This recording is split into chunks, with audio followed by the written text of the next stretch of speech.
respeto a la diferencia. Cuando se encontraron con una mujer musulmana, ahí le salió toda la islamofobia, ahí le salió todo el racismo, y entonces yo personalmente vi marchas de miles y miles de mujeres en París. Yo me acerqué, era una marcha feminista, bueno, pues yo como persona sensible a los temas me acerqué y participé de la marcha. ¿Qué me encontré yo allí? La marcha salía desde la Bastilla, y allí estaban, primero, la marcha no salía, y yo me preguntaba qué pasaba, porque estábamos ahí más de una hora, todo el mundo parado esperando que saliera la marcha. Cuando camino al frente de la marcha a ver qué pasaba, estaban todos los líderes políticos de la pseudoizquierda francesa haciéndose la foto, todos hombres, y las feministas estaban parando la marcha hasta que ellos hicieran la foto. Marcharon una cuadra y todos se fueron, doblaron a la izquierda en la próxima cuadra y se fueron. Entonces estaban deteniendo la marcha para que estos hombres hicieran la foto. Luego, las consignas de la marcha eran todas contra las mujeres musulmanas, o sea, apoyando la ley de la prohibición del uso del yihad en las mujeres musulmanas en Francia. O sea, todas de cabeza, reglamentando cómo se tiene que vestir una mujer. Bien, todas de cabeza en eso. Y, o sea, vamos, yo fui a esa marcha y quedé espantado, porque, o sea, las mujeres francesas tienen problemas serios, pero serios, de desigualdad de salario, de pobreza, de desempleo, de marginalización en los mercados laborales, de discriminación, o sea, en todos los sentidos de la vida. Y eso no eran los temas de la marcha. Los temas de la marcha eran las mujeres musulmanas, la ley del velo, la ley de aquello, o sea, todas instrumentalizadas, una marcha totalmente instrumentalizada por el Estado imperialista, patriarcal, racista francés. Una cosa inverosímil. Yo me quedé con la boca abierta. Yo sinceramente me chocó mucho porque, claro, yo sabía que habían estos conflictos, feminismo, pero nunca me imaginé que fueran a hacer una marcha feminista con miles y miles, ya habían más de 25.000 mujeres, y las consignas y las carteles era todo contra las mujeres musulmanas. Una cosa impresionante.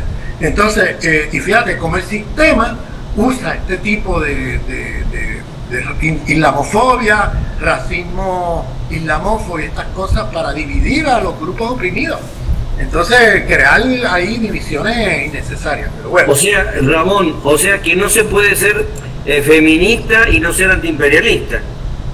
Claro, o sea, eso. Por ejemplo, nosotros acá en la Argentina tenemos un feminismo blanco de las actrices y de mucha gente que apoya el antiaborto, o sea, el derogar la ley de aborto, y además apoyan muchas propuestas de la ultraderecha que está gobernando acá en el país. O sea, que esa posición es pro-imperialista. Claro, sí, por supuesto. Por eso yo siempre recuerdo que las feministas negras siempre eran antiimperialistas. Todas las feministas negras, que son las cacuñas, la multiplicidad de opresiones, eran antiimperialistas y lo son todavía. La feminista negra más importante del mundo en vida hoy es Angela Davis. Angela Davis es antiimperialista y lo ha sido toda la vida, vamos. Entonces, estas son cosas que hay que decirlas porque yo siento que hay un gran desconocimiento en América Latina donde se está usando la palabra esta interseccionalidad de una manera problemática. ¿Bien? Y quiero llamar la atención que, por ejemplo, Angela Davis tiene, ella por ejemplo, ha dicho en actividades que ella, la única razón por la cual ella muchas veces usa interseccionalidad es para no crear divisiones con las compañeras como Crenshaw, que hizo ese trabajo en el sistema de los tribunales, pero que ella nunca encontró en la teoría de interseccionalidad una teoría que lo que hizo esa teoría fue de alguna manera ocultar la radicalidad del feminismo negro, porque esa teoría es una teoría liberal que fue luego apropiada para colonizar el feminismo negro y fue usada por el feminismo blanco, incluso marxista, para de manera perversa, para de alguna manera aplanar las opresiones, como si aquí todo el mundo estuviera en el mismo lugar. Entonces, y quitarle la radicalidad antisistémica que tiene las teorías del feminismo negro que preceden por muchas décadas a la teoría de la interseccionalidad. Entonces, eso por un lado. Por otro lado, tenemos un problema hoy porque tenemos el imperialismo interseccional. O sea, según el feminismo blanco, el marxismo eurocéntrico se apropian de la teoría de la interseccionalidad, ¿no? como teoría de múltiples opresiones para sonar progre, ¿no? Y distorsionan la imbricación de las opresiones, ¿no? Distorsionan las diferencias que hay ahí de opresiones, etcétera, la violencia del sistema contra los que están deshumanizados debajo de la zona del ser, etcétera, etcétera. O sea, según eso pasó, también el imperialismo se apropió de la teoría de la interseccionalidad. Entonces tenemos, si ustedes se van al USAID y se ponen a mirar en las embajadas en América Latina, ellos están apoyando movimientos que sean feministas, movimientos ecologistas, movimientos antirracistas, hasta movimientos sindicales de lucha de clase, hasta algunos anticapitalistas, siempre y cuando no sean antiimperialistas. Siempre y cuando la lucha por la opresión se convierte en una lucha identitaria por las migajas dentro del sistema, no para transformar el sistema. Entonces ahí, y claro, se usa de manera muy perversa. O sea, estamos hablando del imperialismo interseccional. Esto ya hay, yo les puedo mandar algunos vídeos y cosas sobre eso que han salido, están en inglés, no están en castellano, pero ya han salido varios videos, porque la CIA está promoviendo la interseccionalidad entre algunas de sus agentes. O sea, agentes de la CIA negra, agentes de la CIA de origen mexicano, etcétera, y vindican la teoría de la interseccionalidad. Pero públicamente hay un video de la CIA sobre eso. Entonces, yo llamo la atención a eso porque en América Latina, el USAID, que todos sabemos que es un frente de la CIA, ha dado dinero a organizaciones ecologistas, organizaciones feministas, organizaciones antirracistas, organizaciones de clase sindicalista y hasta algunos hasta anticapitalistas. Les dan dinero como un proceso de cooptación, porque lo que hacen es fortalecer a aquellos sectores de la izquierda para cooptarlos en el sistema imperialista y dividir los movimientos entre aquellos que son antiimperialistas y aquellos que no lo son. Los que no son fortalecidos, les pasan dinero. O sea, es perverso porque el mismo sistema imperialista que produce esa multiplicidad de opresiones, la misma civilización moderna occidental que se materializa en un sistema imperialista mundial que produce esa multiplicidad de opresiones, ellos mismos financian la propia oposición a las opresiones que ellos mismos construyen. O sea, es una cosa perversa. Entonces, ellos mismos te lo financian, porque ellos quieren una izquierda a modo, o sea, una izquierda que esté alineada con los intereses imperialistas. La izquierda, ellos quieren una izquierda domesticada. Ellos no quieren una izquierda que se plantee una transformación radical del sistema imperialista mundial, del sistema civilizatorio en que estamos metidos. Ellos lo que quieren es política identitaria, donde cada uno lucha desde su opresión, desde su identidad, pidiendo migajas dentro del sistema, pero sin plantearse transformar radicalmente el sistema.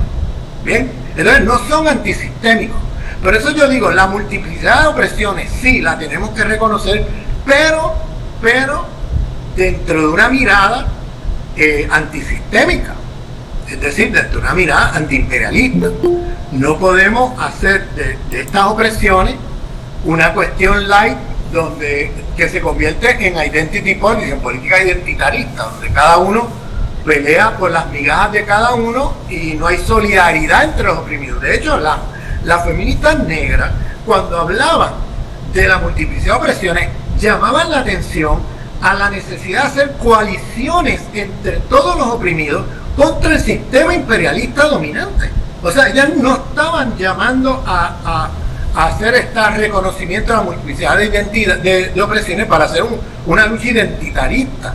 estaban al contrario, diciendo aquí tenemos que hacer coaliciones entre todos los oprimidos para luchar contra este sistema. O sea, así siempre fue como lo plantearon. Luego, esa teoría, cuando llega la teoría de la interseccionalidad, se empieza a apropiar esta teoría, se empieza a usar, se empieza a poner como si fuera la teoría de las feministas negras de multiplicidad de opresiones, cuando esta teoría era una teoría muy puntual para atender lo que significaba una intervención en el aparato jurídico de un Estado liberal. O sea, no había una pretensión de hacer teoría social para dar cuenta de las opresiones en el mundo, sino Trincho estaba usando la teoría de multiplicidad de opresiones de las feministas negras para usarlo en una corte de derecho liberal.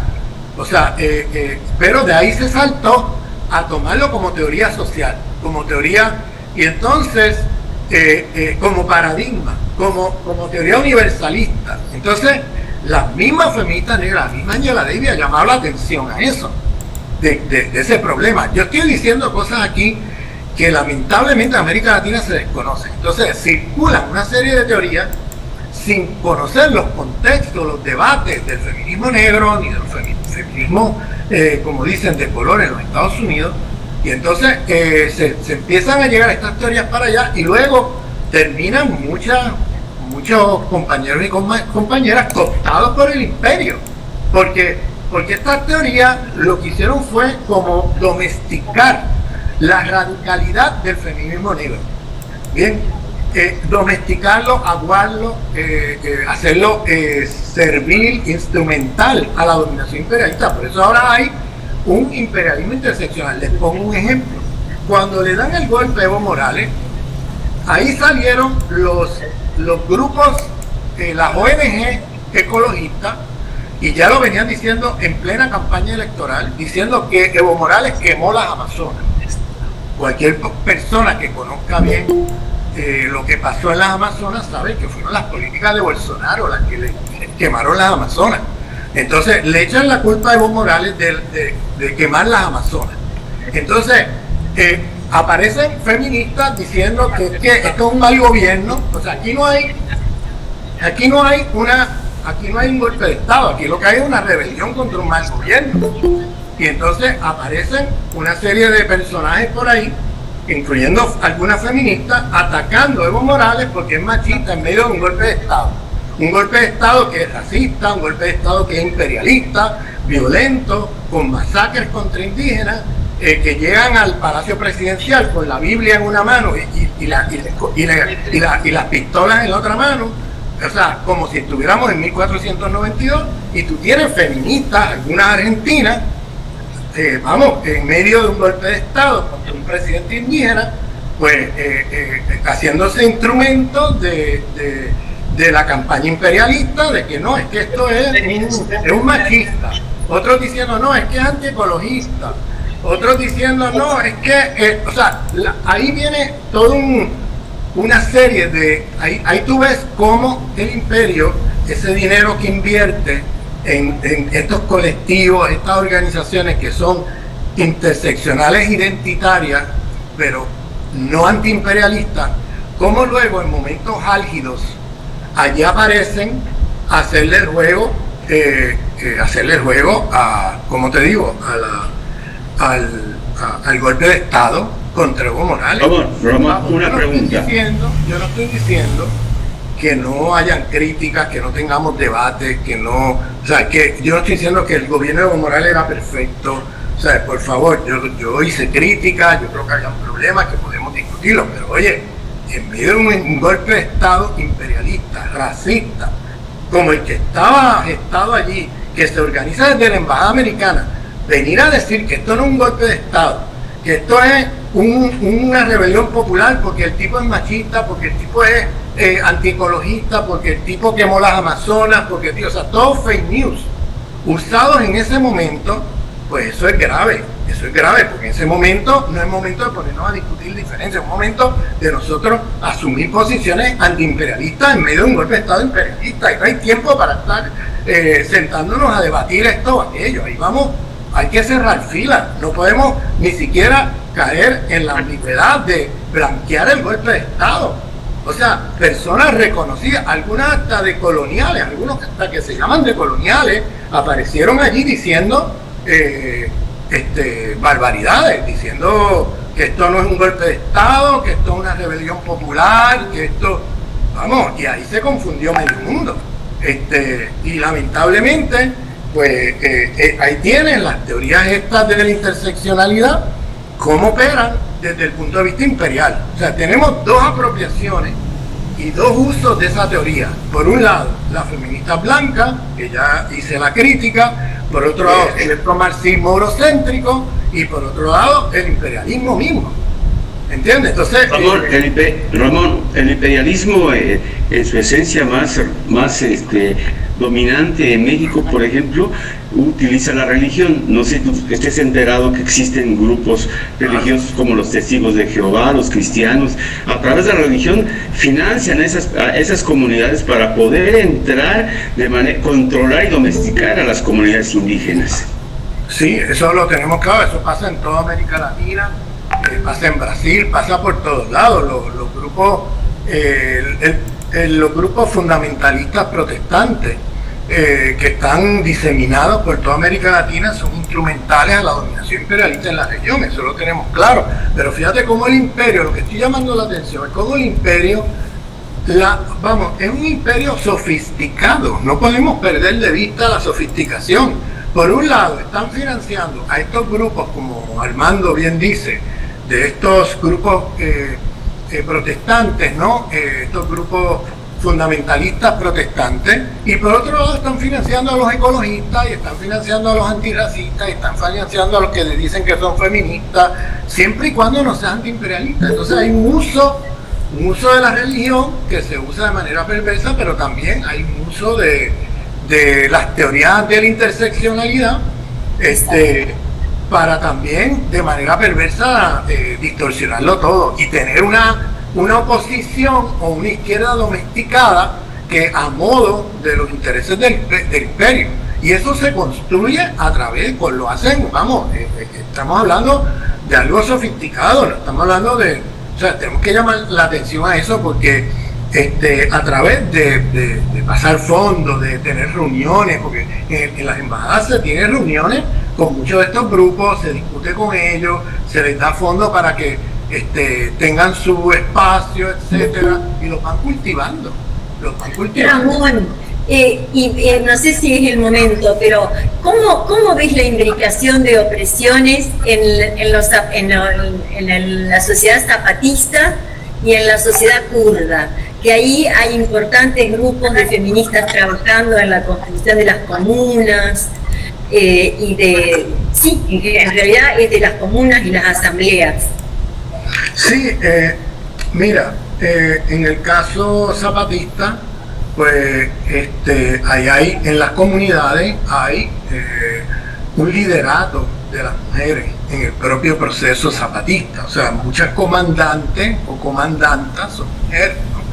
Entonces, y hay una política interseccional en el sentido de la lucha anticolonialista, antirracista, anticapitalista, antipatriarcal y todo esto, ¿no? En el caso kurdo tienes algo parecido.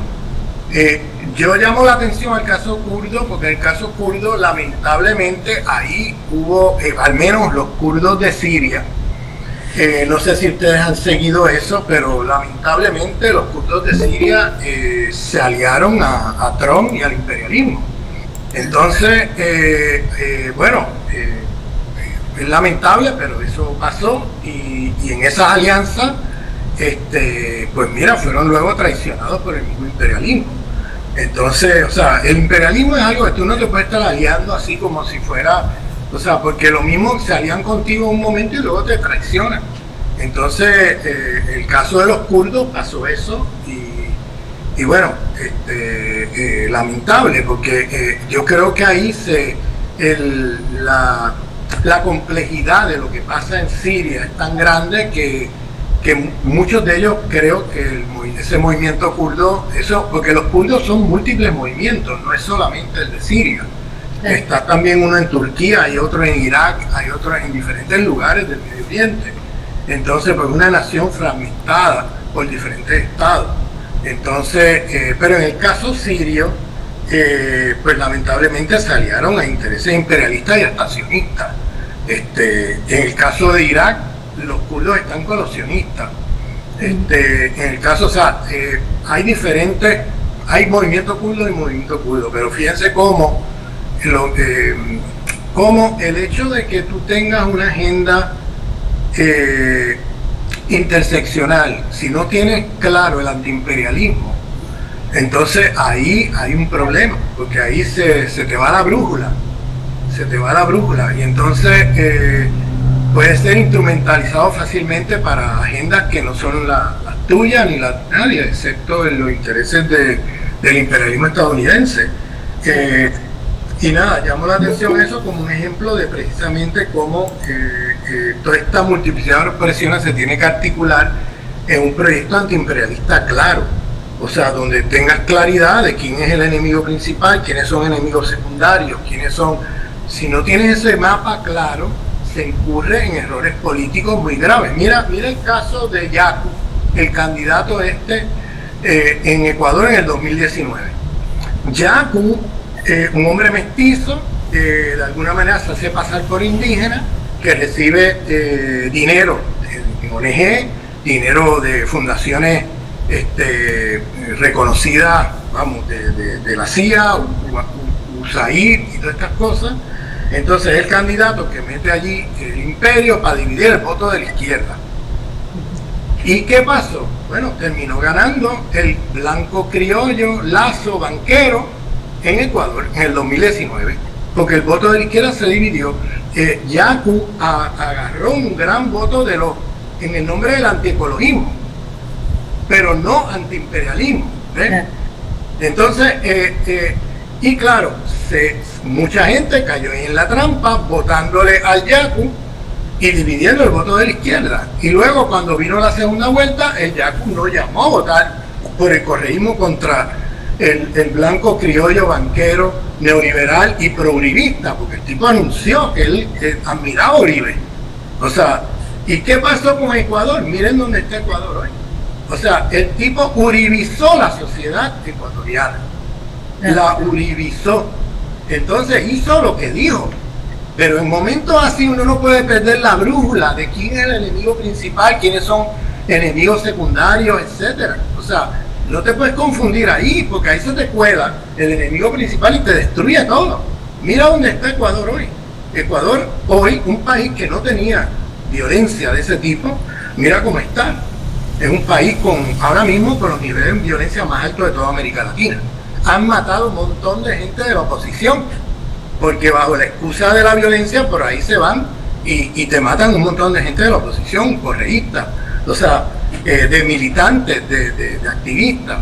O sea, fíjate cómo entra ahí un tipo de la CIA como el Yaku, financiado por la ONG, o sea, en su ONG por la CIA, y luego el tipo entra allí, agarra y divide el voto de izquierda con un programa anti-extractivista, ecologista y todo eso, pero que no es antiimperialista. Entonces divide el voto de la izquierda y ahí se coló este tipo. Entonces pudo más el anticorreísmo, y mira que yo soy crítico del correísmo, pero tenemos que tener una brújula de la cartografía del poder, porque si no cometemos errores graves que luego son lamentables, porque Ecuador levantarse donde está ahora por un error político como ese, pues es gravísimo, porque el correísmo jamás el correísmo, con todos sus problemas, con todas las críticas que aún iba a uribizar la sociedad ecuatoriana, o sea, jamás. Y eso fue lo que hizo este señor, y el señor lo dijo, no fue que les tomó de sorpresa, es que en la campaña electoral de 2019 él dijo que él admiraba a Uribe y que para él eso era un modelo de sociedad. Entonces ahí lo tiene. Eso para poner otro ejemplo de cómo el imperio usa esta cosa, toda esta política interseccional de múltiples opresiones, de agarrar las causas que la izquierda siempre levanta como bandera, la financia de manera perversa, financia a los grupos que les interesa fortalecer y luego en momentos clave los moviliza en la dirección que a ellos les interesa. Y claro, como que se va poniendo como un cerco de goma, ¿no? Siguen todos cooptados, pero con un cerco más flexible. Sí, porque tú tienes, claro, por un lado, tú viste cómo aparecieron en esas elecciones del 2019 en Ecuador, y con un candidato que dividió todo, a toda la izquierda, y luego aparecen en el golpe de Estado de Evo Morales diciendo aquí no hay un golpe de Estado, aquí hay una rebelión popular, porque esto es un mal gobierno y Evo Morales es machista, es antiecologista y es no sé qué más. Y entonces luego, y siempre aparecen en momentos así, es como una inversión, el imperio invierte dinero. Entonces espera el momento adecuado para que entonces en el momento que los necesitan, ahí es cuando los movilizan. Entonces, no sé qué les parece. Ya no te hablo de Venezuela, ya no te hablo de, vamos, lo que financian en Venezuela, lo que financian en otros países, ¿no? O mira, por ejemplo, el caso, por ejemplo, de Chile. Acá, justamente, Ramón, acá en las preguntas, porque yo no sé qué les parece, compañeros, si podemos ver un poquito las preguntas para Ramón. Si querés, Ramón, yo te leo, porque justo dicen lo de Chile. Acá en Chile el presidente Boric dice quién fue el candidato progresista que tuvo importante adherente de la izquierda y con importante presencia feminista dentro de quienes componen su gobierno, sale declarando de que Piñera fue, y entre paréntesis pone quien fue acusado por el mismo Boric cuando este era candidato por violación de los derechos humanos. ¿Qué lectura se puede hacer de esto? Entonces dice que Piñera fue un demócrata.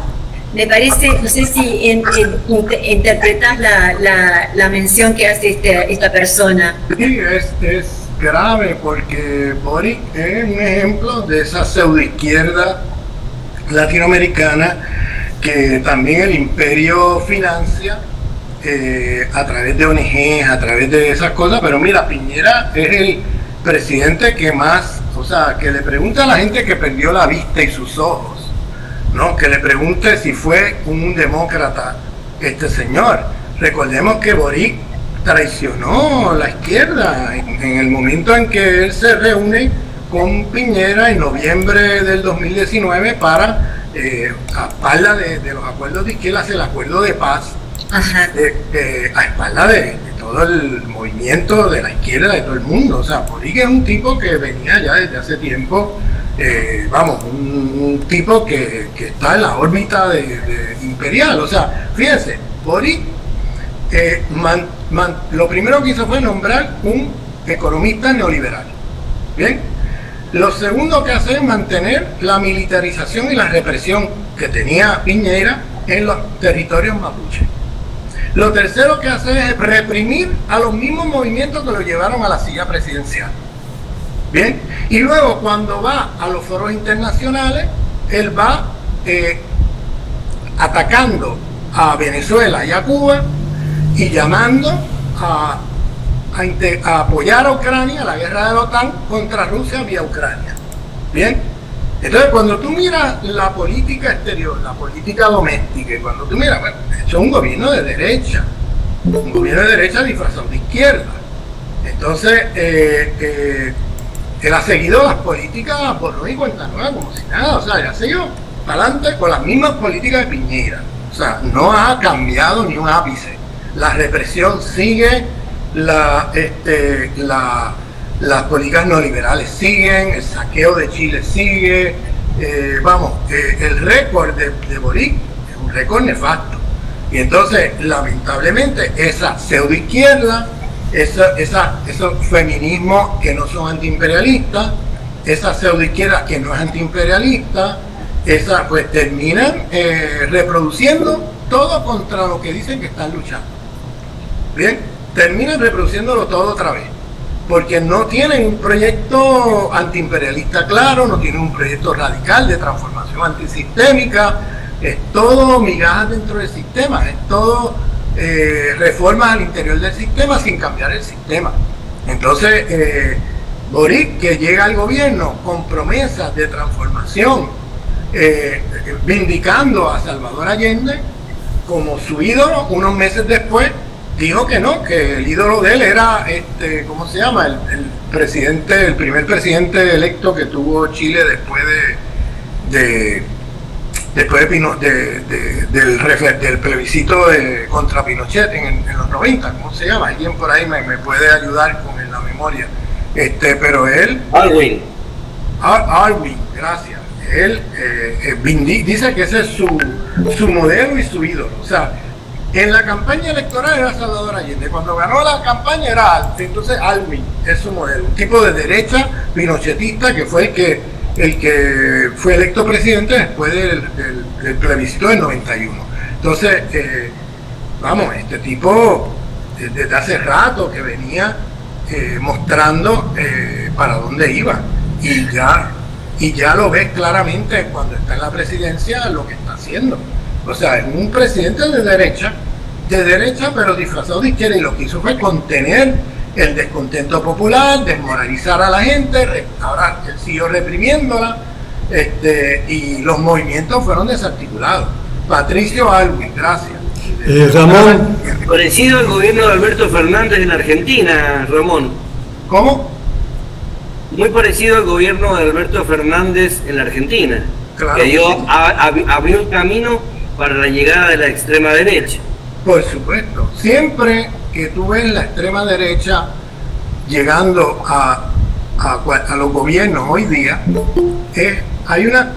por ahí pasó un gobierno socialdemócrata tibio. Bien, siempre tú ves esa correlación.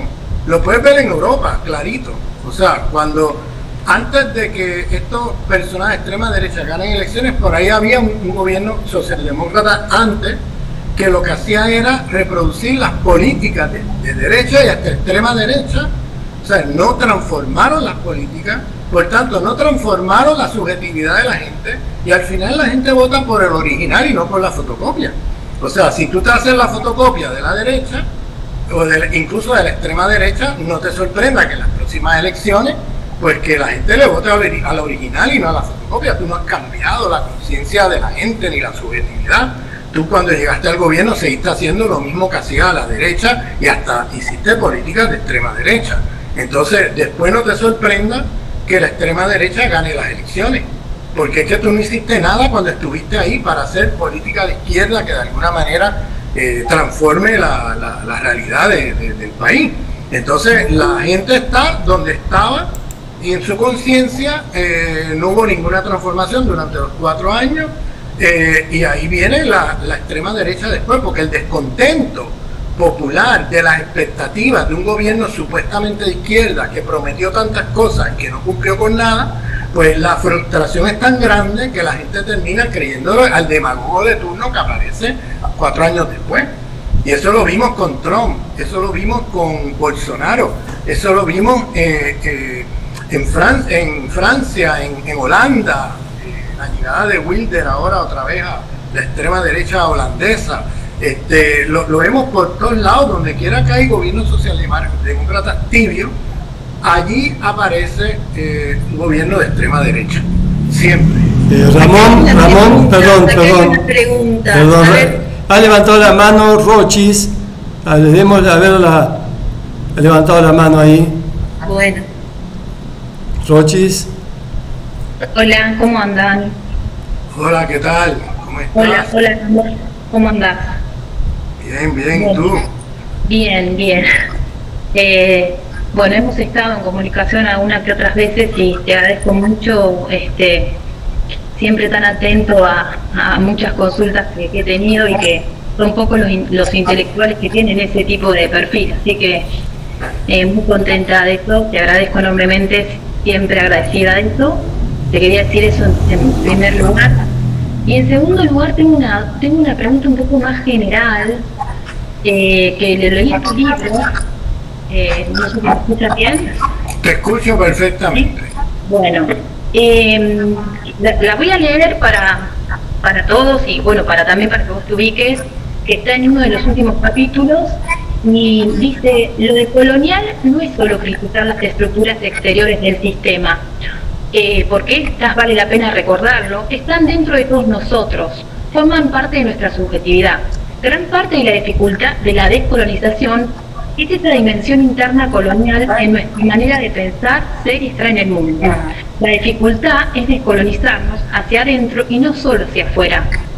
Me parece súper interesante, entonces me vienen como un montón de conceptos y preguntas, y me da la sensación de que una verdadera descolonización, si queremos apuntar hacia una verdadera descolonización en nuestras profesiones, me parece que primero hay que hacer un trabajo interno de descolonización mental, de poder quitarnos ese colón que muchas veces vos nombraste, que está internalizado, como dice Katia, esa modernidad que hay que hacer una especie de exorcismo para sacarla, porque me parece que si no trabajamos eso primero es muy difícil pasar hacia otro proyecto, que es el proyecto transmoderno que propone Dussel, ¿no?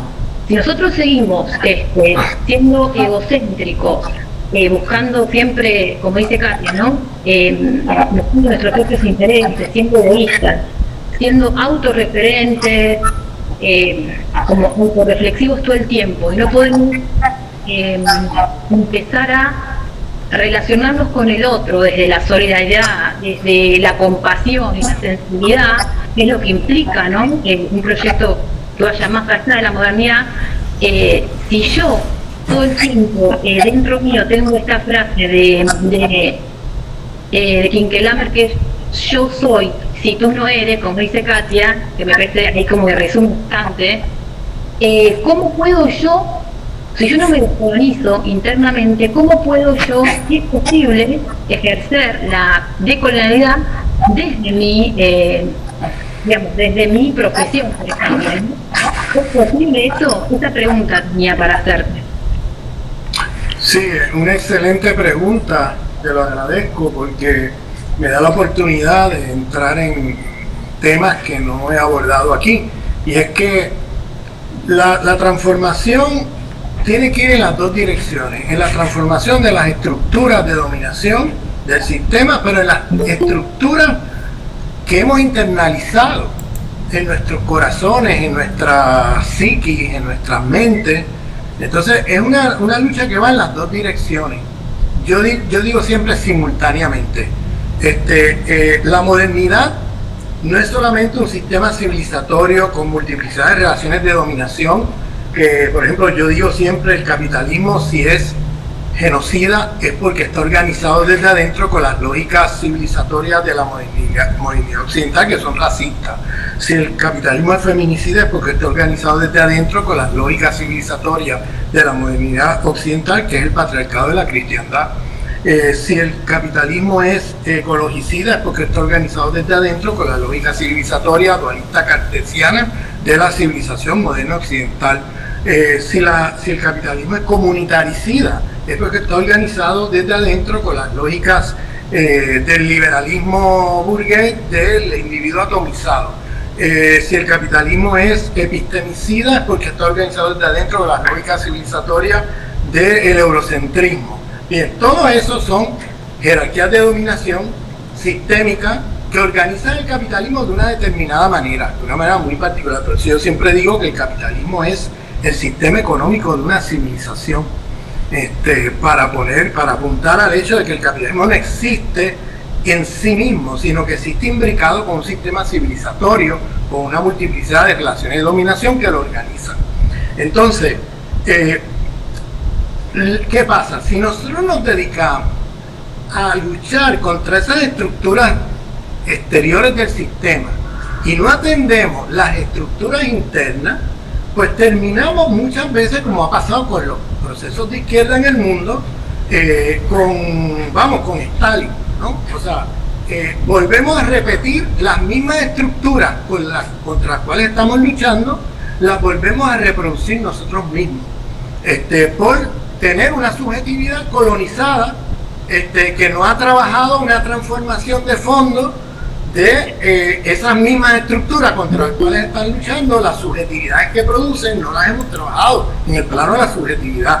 Entonces tenemos estructuras en la subjetividad que luego corrompen los procesos, los corrompen, porque luego puedes tener un proceso de liberación que luego se corrompe porque resulta que el liderato o el movimiento que llevó, que hegemonizó, que lideró ese proceso, pues no tenía un cambio o una transformación, una descolonización mental de las estructuras de la subjetividad que produce el sistema imperialista colonial a escala global. Entonces, y lo mismo pasa al revés. Si yo me dedico a descolonizar mi subjetividad sin atender la lucha por la justicia social y por contra jerarquías de dominación, pues pasa al revés, estamos en lo mismo, no transformamos nada. O sea, yo siempre digo, si nos dedicamos a luchar contra las estructuras exteriores del sistema y no atendemos las estructuras internas, interiores, que hemos internalizado en nuestra subjetividad, en nuestra mente, en nuestros valores, en nuestros corazones, entonces nos convertimos en marxistas mecanicistas, porque pensamos que la transformación se da primero en las estructuras y después va a cambiar la subjetividad de la gente. Y resulta que los humanos no somos máquinas y que por tanto no va a haber una transformación en la subjetividad de manera mecánica, transformando las estructuras del sistema, y ya que automáticamente va a haber una transformación en la subjetividad o en las estructuras internas del sistema. Entonces, y si nos dedicamos a transformar las estructuras internas del sistema sin atender las estructuras externas, nos convertimos en nueva era, en New Age. O sea, ¿a qué me refiero con New Age? A que nos dedicamos a hacer un trabajo espiritual que no atiende las estructuras materiales de dominación del sistema. Entonces estamos en el New Ageismo, estamos en la nueva era. Entonces yo no quiero ni el marxismo mecanicista ni el New Ageismo. Yo quiero que trabajemos las dos cosas simultáneamente. En la misma lucha contra las estructuras del sistema tenemos que también luchar contra las estructuras internas del sistema. Por ahí alguien pregunta, ¿y cuáles son esas estructuras internas? Pues tiene que ver mucho con el aspecto psicológico, el aspecto de los valores, el aspecto de el ego, el egocentrismo. O sea, cómo estamos con egos enfermos, o sea, con egos enfermos, con egos que insaciables, egos que siempre ponen el yo primero, yo segundo, yo tercero. No tenemos actitudes ni valores, ni desarrollamos relaciones de solidaridad humanas entre seres humanos, sino que estamos en la ley de sálvese el que pueda. Y muchas veces nos pasa, vamos a organizaciones de izquierda y no aguantamos estar ahí ni 5 minutos porque hay un montón de gente allí con unos egos, con unas actitudes tan arrogantes y tan soberbias que a uno no le dan ganas de estar con esa gente luchando contra nada. Entonces, imagínense si llegan al poder con esas actitudes y con esa soberbia.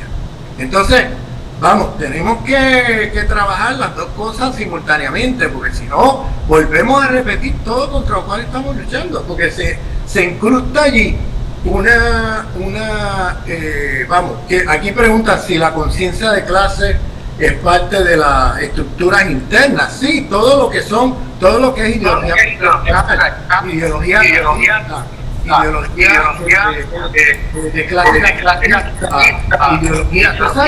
es también parte de las estructuras internas que tenemos que también superar, pero más, estoy hablando de también un nivel más a fondo, que es cómo esta civilización moderna, capitalista, occidental, produce egos enfermizos. Nosotros tenemos egos enfermizos, tenemos que trabajar nuestros egos. O sea, por favor, tenemos egos somos egocentristas, somos soberbios, y eso hay que trabajarlo, porque si no, vamos a poner que triunfas contra las estructuras externas del sistema y luego por no haber trabajado, por no haber descolonizado de la subjetividad moderna, vuelves y reproduces todo contra lo cual estás luchando. Entonces, no avanzamos mucho ahí. Vamos, te conviertes en Stalin, para poner un ejemplo, ¿no? Ramón, hay otros compañeros que quieren han levantado la mano. Se les pide por favor que sean cortos con las preguntas, sean acotados con las preguntas. Gerardo. Después Cristóbal también está, Roberto. Bueno. Gracias. Saludos de Veracruz. Después de 3 años de estarte siguiendo y contarte y aprender cosas que en esos 3 años y en varios de los videos que te he escuchado, se escucha mucho. Pues no lo había escuchado, entonces para mí es un placer. Yo soy un zapatista y hay una frase tuya en varios de los videos que haces mención, donde aparece tu aportación a la misma frase. Dice: un mundo donde otros mundos sean posibles, pero en el que se vuelva imposible. Esa es la referencia o la aportación que tú haces a esa frase célebre del zapatismo, y me gustaría conocer cuál es tu postura sobre, a 30 años de distancia del zapatismo, ¿tú qué consideras que le falta al zapatismo dentro de esta concepción que manejas excelente, de la que yo he aprendido muchísimo? Repito, para mí, haberte escuchado en estos 3 años, en no sé cuántos videos que he estado subiendo, y en el libro que me quiero echar porque soy sociólogo y porque quiero aportar, si es posible, si regreso a dar clases a mis 65 años, centrarme única y exclusivamente en la postura que me tiene admirado, me tiene loco. ¿Por qué? Porque lo que tú estás cuestionando es esta normalidad tanto capitalista como socialista dentro de lo que ha sido la creación generada por la modernidad. Ambas posturas son eminentemente una abstracción racional, por un lado, y del otro lado es una abstracción materialista, concreta, pero en fin, no pasa lo mismo. Siempre considerando, como lo dijo Katia, frente a estos lobos comunistas que tú los invitaste para que hablara de Marx, y bueno, al final hubo una pregunta que le hizo Iñaki, o bueno, le salió Iñaki diciendo que lo que hoy está pasando ya lo había visto, es una repetición de lo ya platicado en constantes. Eso a mí me encabronó.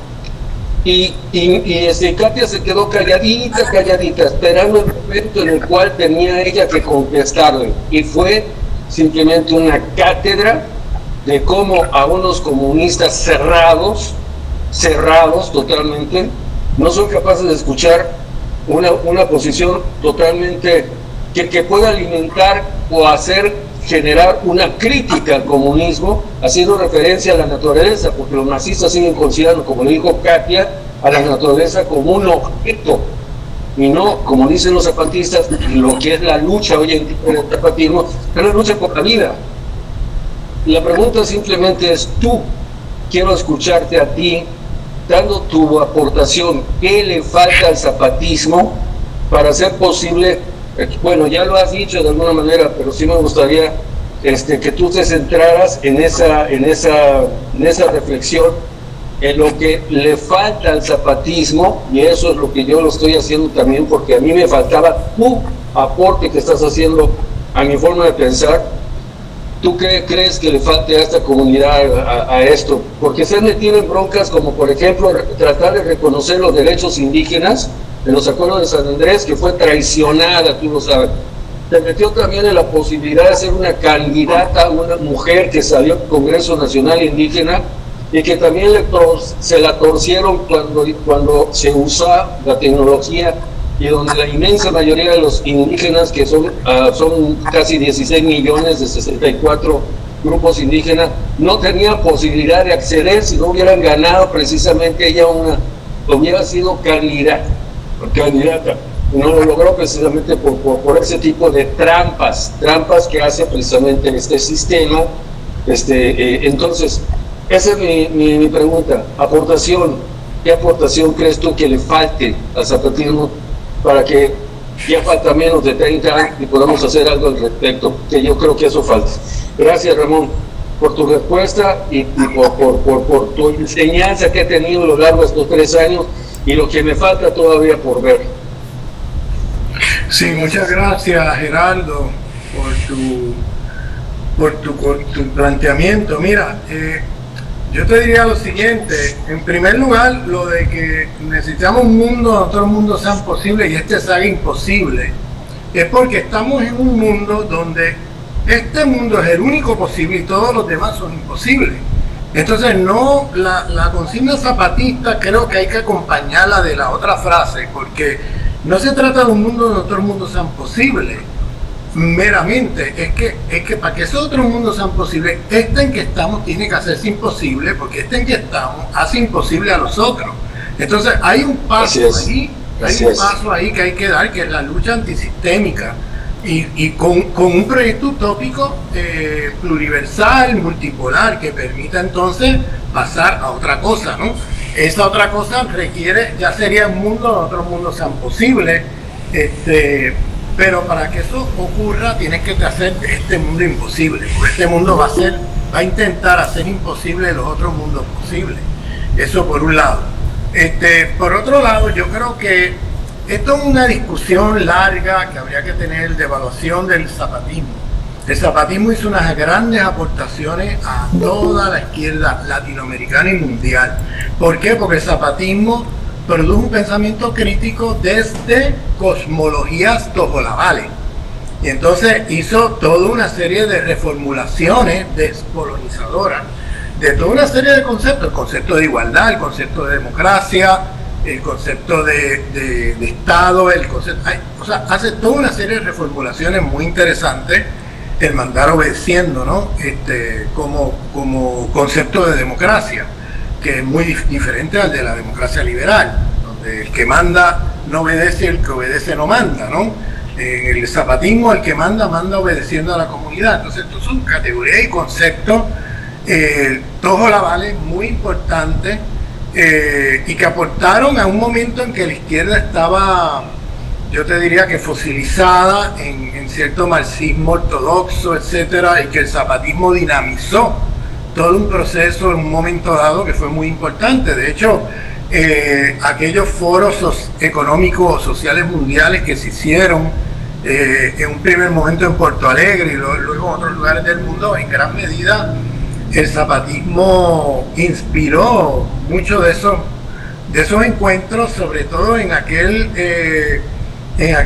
encuentro intergaláctico en la selva lacandona, que precedió al primer foro social mundial en Porto Alegre por varios años. Entonces, el zapatismo creo que es una referencia fundamental. Ahora, en términos de evaluación crítica, yo ahí me metería con el debate de Enrique Dussel, ¿no? Enrique Dussel, en su política de liberación, aporta una serie de categorías, de hecho muchas de ellas inspiradas en el zapatismo, pero una de las críticas que hacía Dussel, si te acuerdas, en la otra campaña, en el 2006, que el zapatismo decidió hacer una campaña paralela a la campaña electoral y no meterse en la campaña electoral. Bueno, pues ahí hubo un problema, un error político con consecuencias muy graves para el zapatismo. Eso fue un parteaguas, como dicen ustedes, porque ¿qué pasó? En esa campaña, lamentablemente, en lugar de hacer la otra campaña y no meterse en la campaña y seguir desarrollando la otra campaña, Marcos se metió en la campaña y la prensa le puso el micrófono en la boca, pero muchísimas veces durante esa campaña, y lo que hacía Marcos era atacar a López Obrador frente a Calderón. Entonces, en ese momento, pues, claro, los medios de comunicación que eran favorables a Calderón le ponían todo el tiempo, le daban espacio en los medios al comandante Marcos, al subcomandante, ¿no? Porque él se pasaba, bueno, despotricando contra López Obrador. ¿Cómo se llama? Dussel decía, miren, en el largo plazo la otra campaña es el proyecto estratégico de liberación, pero en el corto plazo López Obrador es la táctica para detener el ascenso de Calderón, si te acuerdas, ¿no? Porque Calderón venía con un programa no liberal, venía con un programa de guerra civil, que fue lo que hizo, murieron cientos de miles de mexicanos con esa política de declararle la guerra al narco y todo aquello. Entonces, lo que decía Dussel era, miren, en el largo plazo la otra, en el corto plazo Morena y López Obrador. Bien, no son mutuamente excluyentes estas dos frentes de lucha. ¿Y qué pasó? Se convirtieron en mutuamente excluyentes en la medida en que el subcomandante empezó a meterse en la campaña. No se quedó en la otra, sino que se metió en la campaña, y al ganar Calderón, claro, se robó las elecciones. Eso lo sabemos, que se robó las elecciones, pero el margen fue cerrado.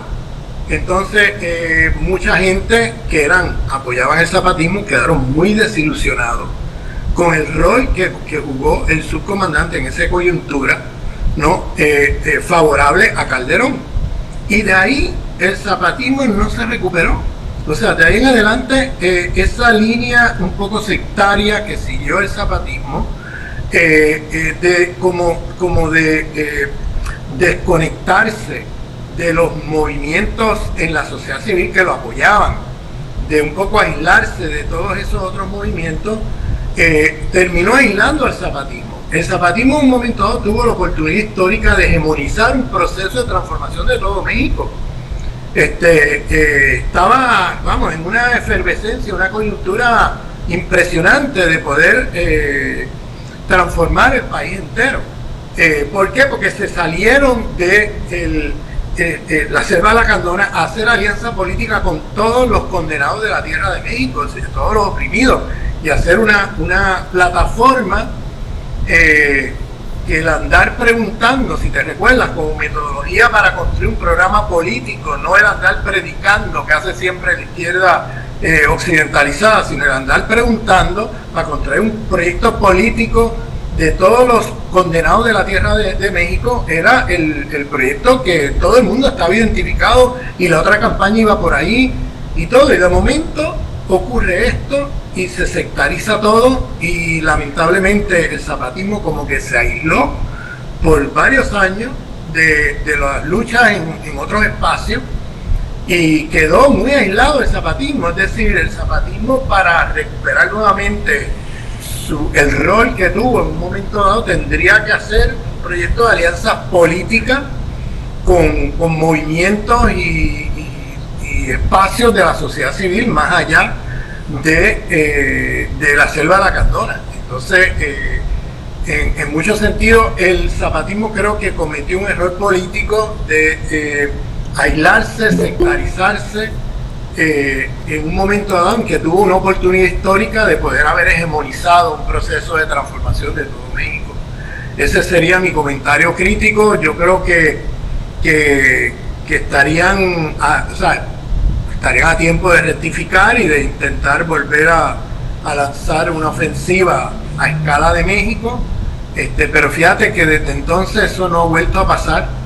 Y lamentablemente mucha de la gente que apoyaba el zapatismo, te lo digo porque he hablado con muchos, quedaron muy desilusionados, muy golpeados con el rol que tuvo Marcos en aquella campaña electoral del 2006.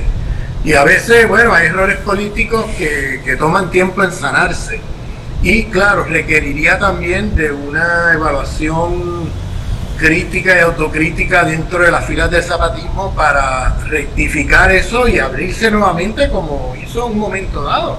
O sea, en un momento dado el zapatismo era, hegemonizó en el sentido gramsciano, ¿no?, de hegemonía, el sentido común de toda la izquierda mexicana. Estaba todo el mundo apoyando, incluyendo gente del PRD, que estaban apoyando, luego Morena estaban apoyando, pero cuando pasó esto que les cuento, ahí hubo un parteaguas donde el zapatismo quedó muy aislado políticamente, porque perdió las bases de apoyo que tenía en la sociedad civil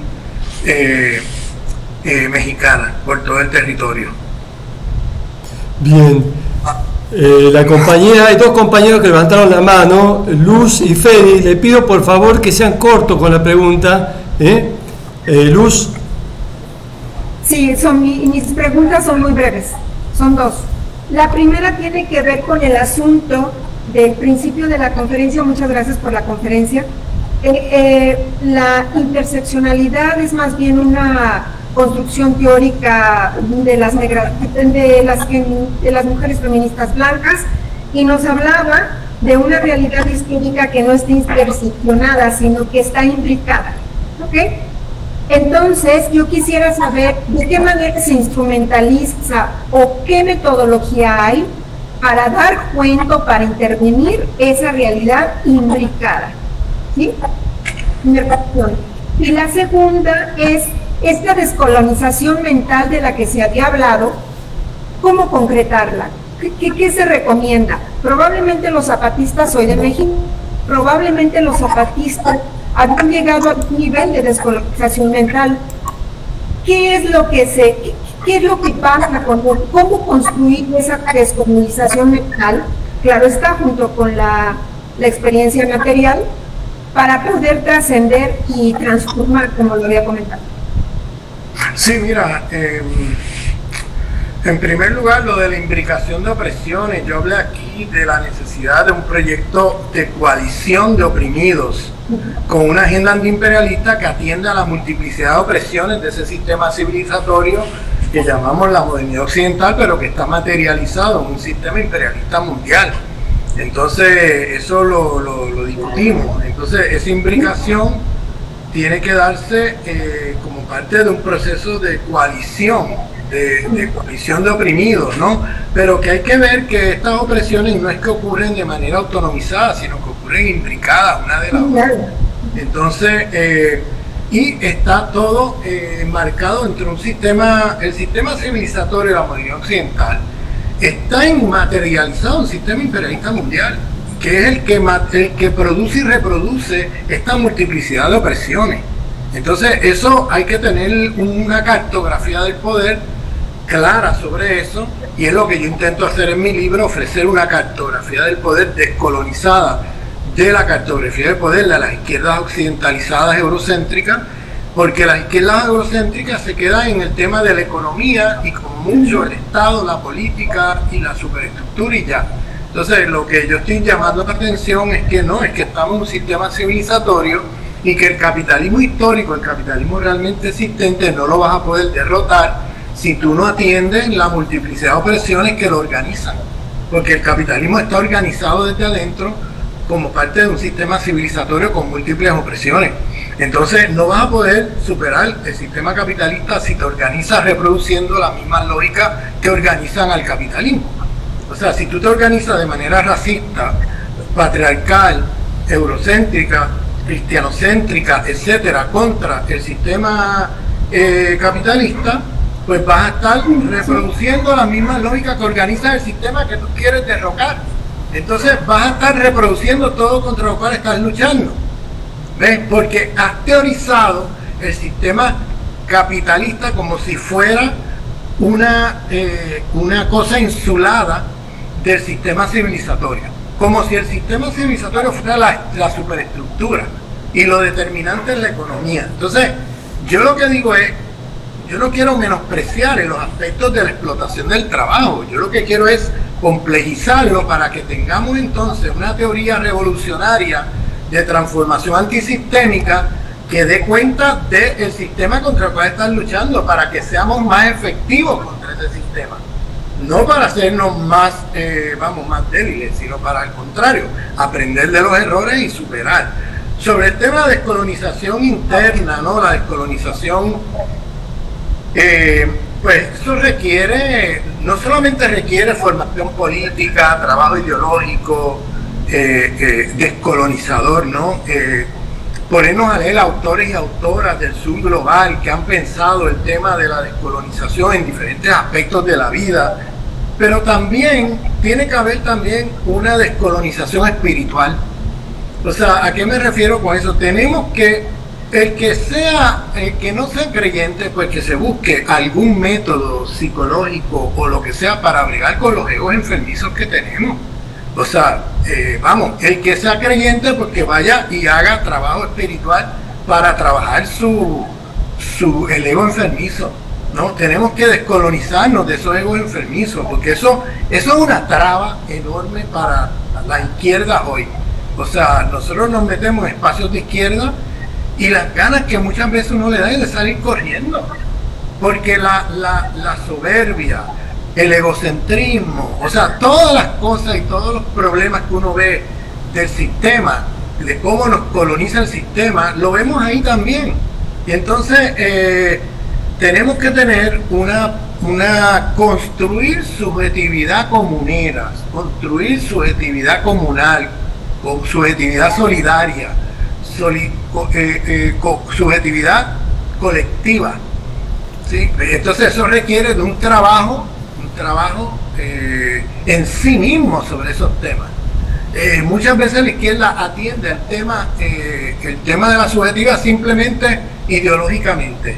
Bueno, vamos a mirar ideológicamente, vamos a leer estos textos, educación política, y con eso lo resolvimos.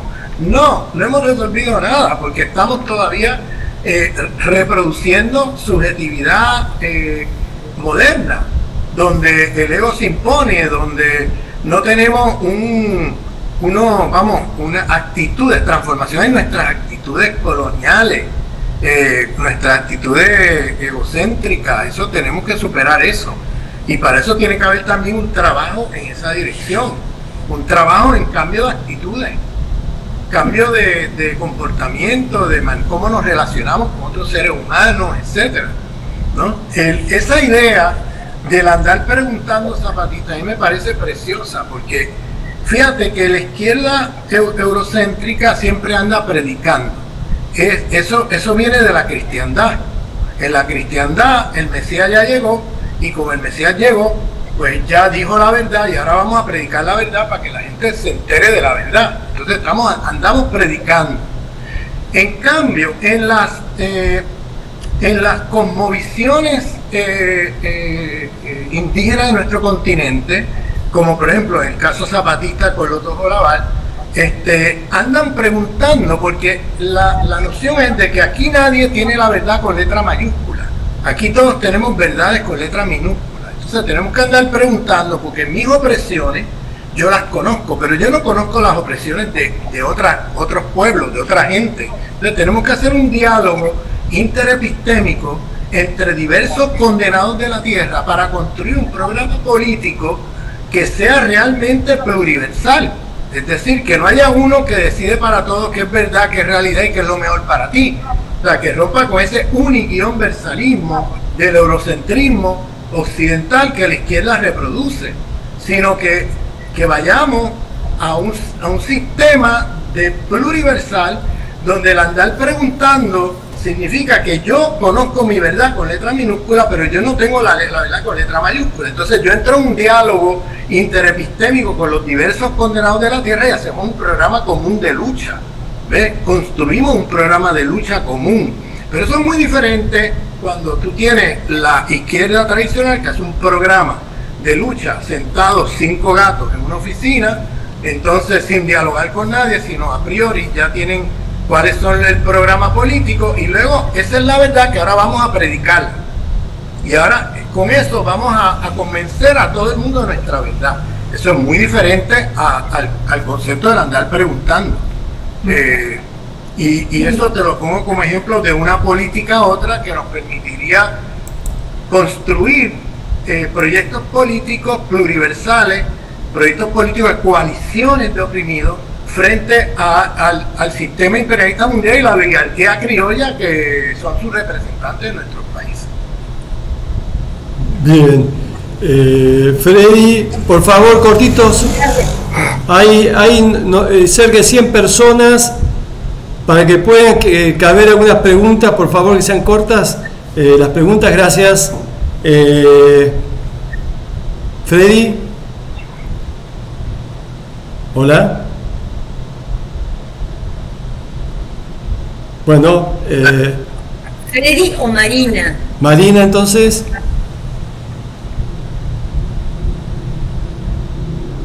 Marina. Andrés Carvajal, si no. Andrés, entonces. ¿Han levantado la mano? Buenas tardes, Ramón. Mire, quisiera preguntar, pues bajo la misma cosmovisión de los zapatistas, ellos hicieron un proyecto bastante fundamentado pedagógicamente. Sé que se anclaron dentro del desarrollo que ya había expuesto Paulo Freire dentro de sus prácticas de y también política, pues en términos de la sociedad, para que la sociedad fuese consciente y tomara también pues parte del hacer que hay que hacer bajo este tipo de programa grande, digamos así, de construcción de un nuevo mundo. Y bajo esa dinámica me gustaría preguntarle qué tipo de pedagogos usted considera desde el sur en este momento, durante los últimos 20 años, se han venido levantando para construir parte de ese mismo programa multisistémico, pero que sale y que emerge en referencia del subglobal. Le agradezco. Bueno, no sé si entendí bien la pregunta, pero pues sí, el trabajo de descolonización pasa también por la descolonización pedagógica. Eso también es una tarea. O sea, la descolonización es un proyecto abierto a múltiples intervenciones en todos los espacios de la vida. Hay mucho trabajo que hacer. Vamos, la descolonización, hay mucho trabajo por delante, porque en todos los aspectos de la vida tenemos ahí proyectos coloniales que nos han colonizado. Uno de ellos es la pedagogía. Tenemos pedagogía pedagogía colonial, pedagogía colonizadora, y por supuesto se han desarrollado proyectos como el zapatista con pedagogía descolonizadora. Entonces hay pedagogía decolonial también. Entonces hay que mirar estas cosas en su complejidad, porque hay para todo lo que hacemos hay proyectos descolonizadores, porque el proyecto colonizador de la modernidad occidental nos arropó a todos. O sea, eso a unos más que otros, pero a todos nos tocó, a todos nos salpicó. Entonces hay trabajo que hacer en esa dirección, mucho trabajo que hacer. No vamos a esperar a que estén descolonizados mentalmente y todo para poder empezar a luchar. O sea, esto va simultáneo. Vamos a luchar desde ahora contra el sistema, pero al mismo tiempo atendiendo este tema de cómo vamos descolonizándonos en el mismo proceso que luchamos. Entonces, ahí hay mucho trabajo que hacer. O sea, Ramón, ¿cómo convertimos esa crítica, digamos, todo este trabajo de las estructuras internas y la crítica moral que muchas veces uno hace, y convertirlo en acción política? O sea, a través, describiendo el proyecto civilizatorio de muerte, como vos siempre decís, y transformarlo, o sea, concientizar y transformarlo en acción política concreta. Sí, pero el trabajo tiene que ir simultáneo. Cada área tiene su dinámica.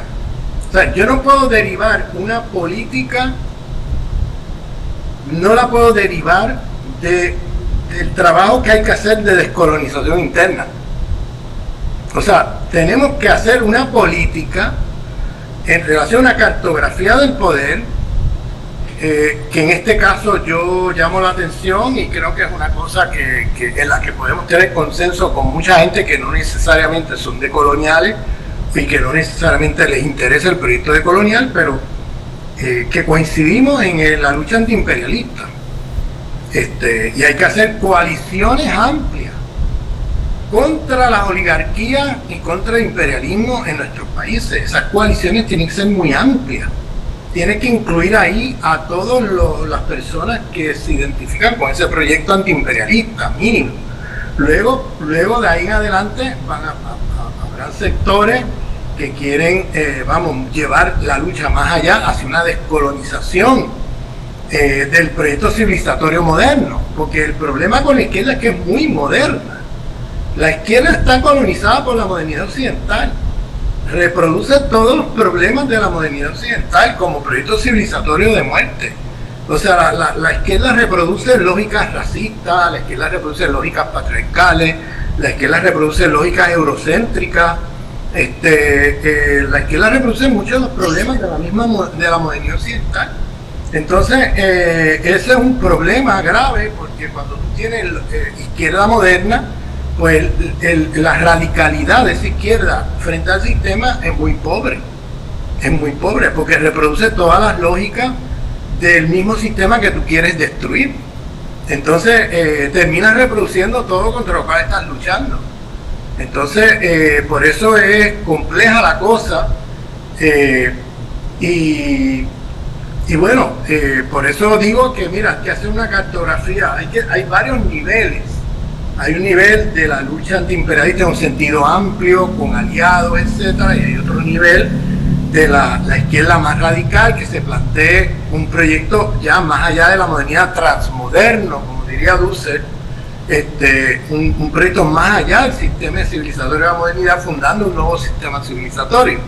Pero no vamos a hacer un frente unido de solamente los que creemos en superar el sistema civilizatorio moderno, pues entonces lo sectarizamos.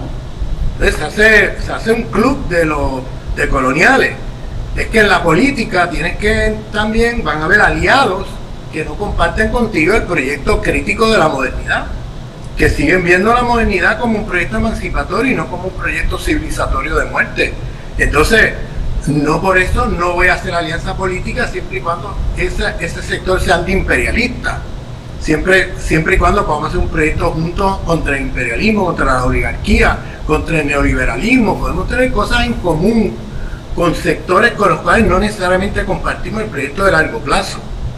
Entonces eso es hacer política. Hacer política es el unir todas las fuerzas posibles frente a un enemigo principal en una coyuntura histórica particular. ¿Entiendes? Ahora, eso no quiere decir que mi proyecto de colonial yo lo voy a ahora subsumir o lo voy a dejar de lado. Yo voy a continuar empujando ese proyecto, pero en un frente unido amplio antiimperialista tengo que hacer ahí alianzas políticas sobre puntos mínimos. Y entonces eso sería hacer política. O sea, embarrarse un poco. Sí, hay que embarrarse las manos con la política. Yo siempre he dicho eso, porque si te quedas en la crítica moral, estás en el Monte Olimpo predicando y haciendo crítica a todo el mundo, derecha, izquierda, a todo el mundo, y estás en tu radicalidad, en tu crítica radical contra todo el mundo, apareces tú como el único que tiene la verdad, y entonces estás tan reconciliado con el status quo en tu hiperradicalidad de izquierda como está la derecha. ¿Por qué? Porque en esa crítica moral no haces política, ahí no se hace política, ahí lo que se hace es moral. Y entonces no cambias el mundo, estás reconciliado con el status quo porque no haces nada por cambiar el mundo. Entonces, por eso yo hago una crítica a estos grupos que son hiperradicales, que hacen crítica moral, siempre quedan impecables porque como no se embarran las manos con la política, siempre la crítica queda bien contra todo el mundo está mal menos ellos, pero no cambias el mundo. No cambias el mundo, estás reconciliado con el status quo y eres tan de derecha como la derecha, porque no cambias nada. Entonces, por eso yo hago una crítica también a la crítica moralista, que se queda ahí en la crítica moralista y no se embarra las manos con la política. Bien, Juan Maya. Juan, el micrófono. Bueno, gracias. ¿Qué tal? Buenas noches. Mucho gusto, Ramón Grosfoguel. Muchas gracias por su participación en este conversatorio. Yo soy un lector dedicado de sus textos y de otros como Dussel. así que estoy encantado de tenerlo hoy en el conversatorio. Me parece muy interesante lo que usted acaba de explicar, Ramón, en relación a que no existe la pureza en el ejercicio de la política. Acabo de regresar yo hace un rato nada más de una asamblea de docentes aquí en la provincia de Buenos Aires, en Argentina, donde yo vivo, porque estamos pasando momentos muy difíciles políticos, de enfrentamientos con, bueno, usted debe saber que tenemos como presidente a un loco de la motosierra que está provocando mucho daño a la sociedad argentina, y los trabajadores, tanto de la educación como del arte y de otros ámbitos, estamos pensando en asambleas, en conjuntos, distintas estrategias para enfrentar esta situación. Y en esas asambleas coincidimos personas de izquierda, de derecha, de centro. A nadie le pregunta a nadie de dónde viene, sino que todos tenemos el mismo problema y la misma lucha. Y eso es algo común en la construcción política de Argentina, por lo menos, y creo que de cualquier país, ¿no? Perón, que fue uno de los grandes líderes políticos de este país, decía que las casas se construían con ladrillos y los ladrillos se construían con bosta. Es decir, que la política siempre es una sumatoria de elementos que provienen de distintos sectores ideológicos.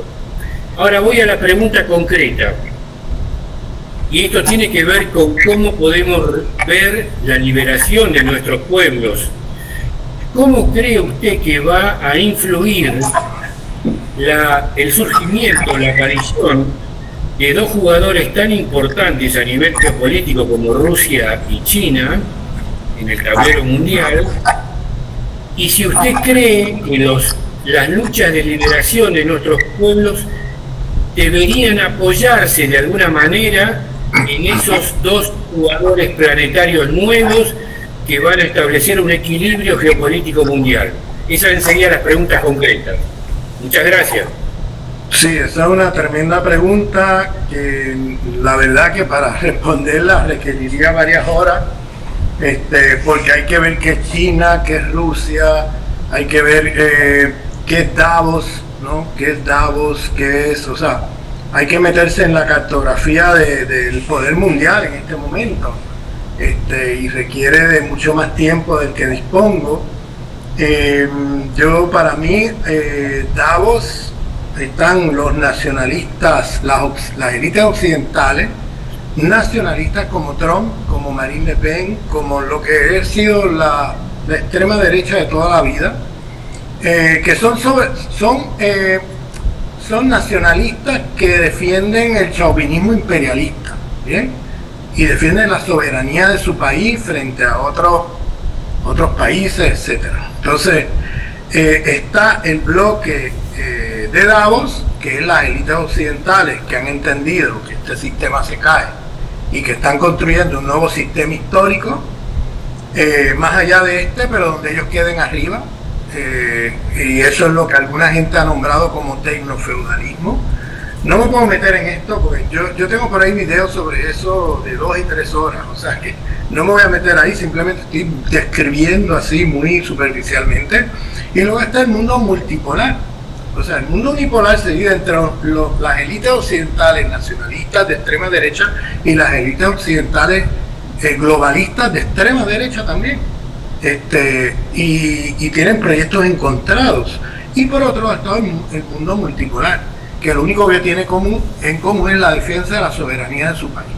No hay ya ideologías como en la Guerra Fría, donde el mundo estaba dividido entre las fuerzas capitalistas, las fuerzas socialistas, etc. Ahora estamos hablando de no tanto de ideología, porque ¿qué tienen en común Irán, China, la India y Rusia o Sudáfrica? Pues muy poco lo que tienen en común ideológicamente.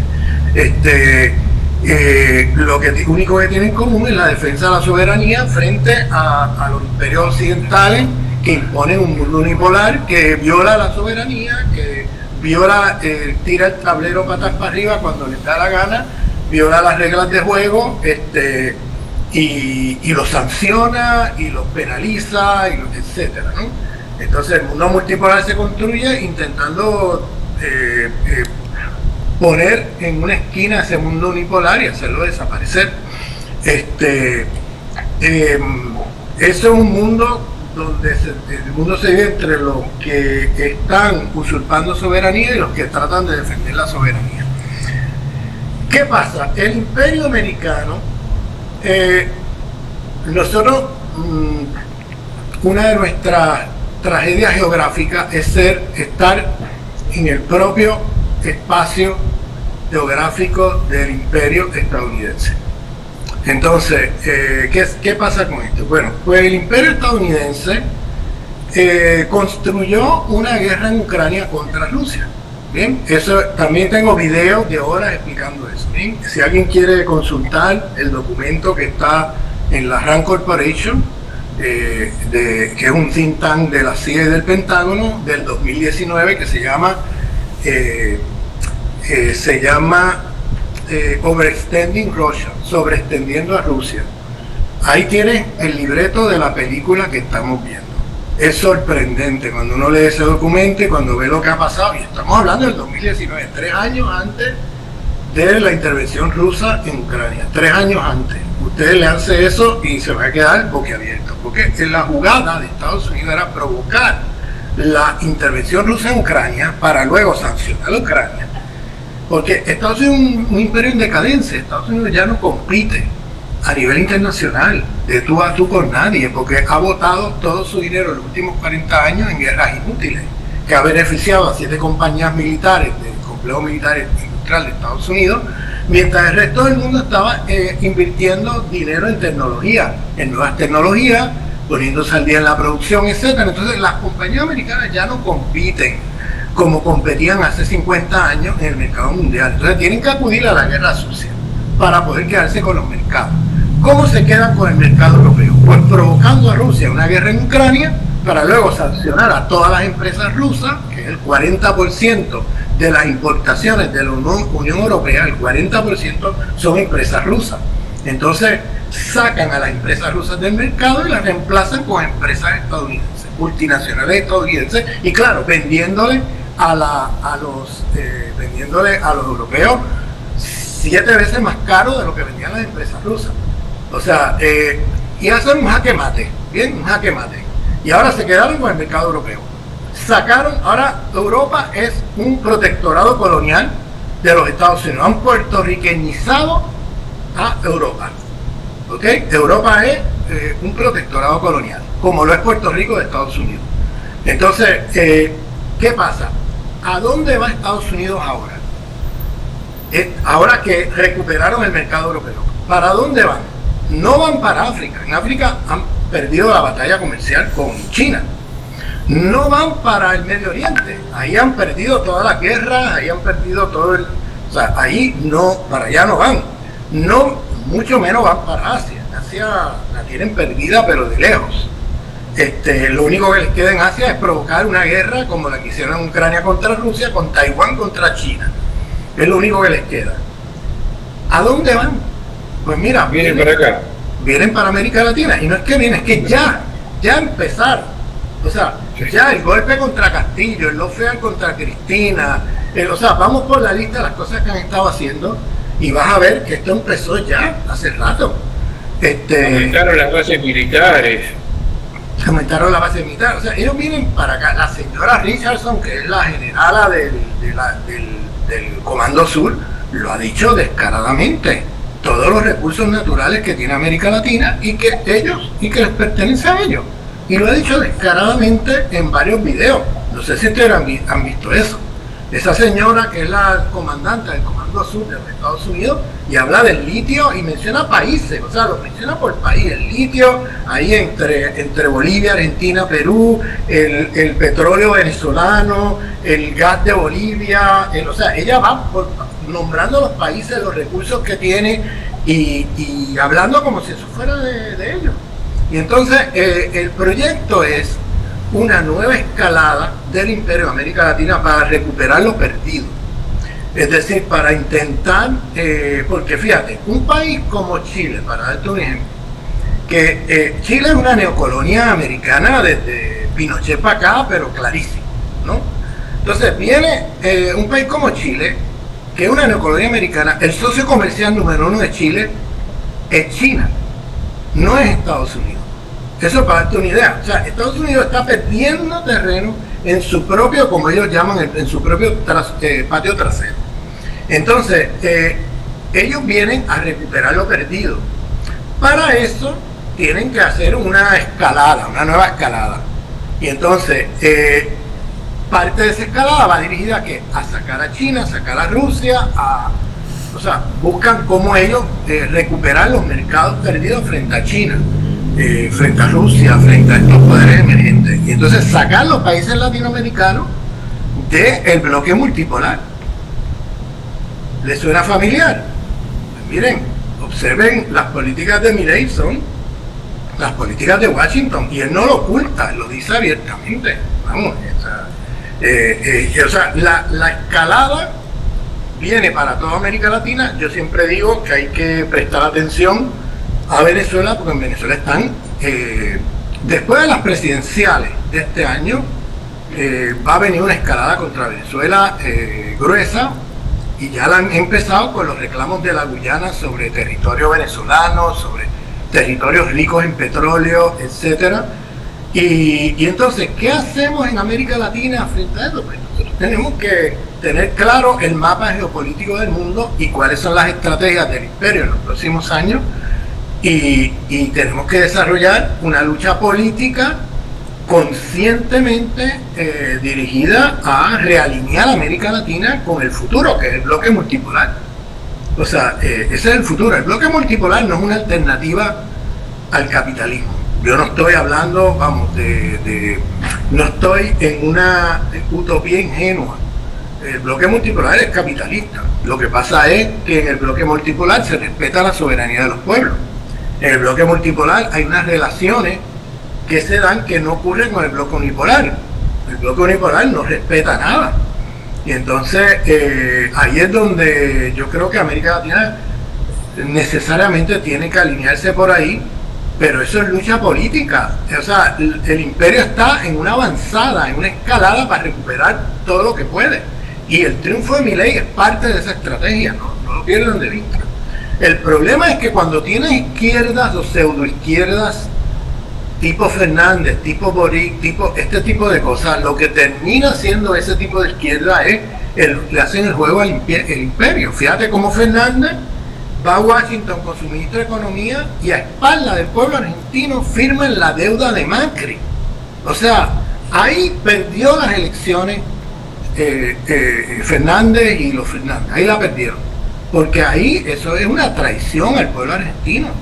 O sea, ¿por qué ahí no se aprovecha ese momento que tenían toda la autoridad, no solo moral y ideológica, política, sino incluso legal, porque era una deuda ilegal? Eso era una deuda ilegal que ni siquiera desde los propios parámetros del FMI era aceptable. Este tipo va allá y a espalda de todo el mundo firma la deuda y pone a los argentinos ahora endeudados a pagar esa deuda de Macri, que se le echó al bolsillo Macri y sus amigos, que nadie en Argentina ha visto un céntimo de eso. O sea, ¿cómo es posible? Es así, Ramón, pero yo te agregaría un dato que me parece que no conoces bien. Fernández hizo exactamente eso que vos señalás, pero lo hizo avalado por el Congreso de la Nación Argentina. Esa deuda fue legitimada por el Congreso de la Nación Argentina. Es decir, acá tenemos un grave problema con nuestra clase política. O sea que es mucho más grave y mucho más profundo el simple hecho de que Fernández haya ido a firmar eso allá, porque fue avalado por un sector importante de la política argentina. Y dicho sea de paso, muchos de ellos son los creadores de este monstruo que ahora tenemos en la presidencia de la nación. Eso es lo que pasa.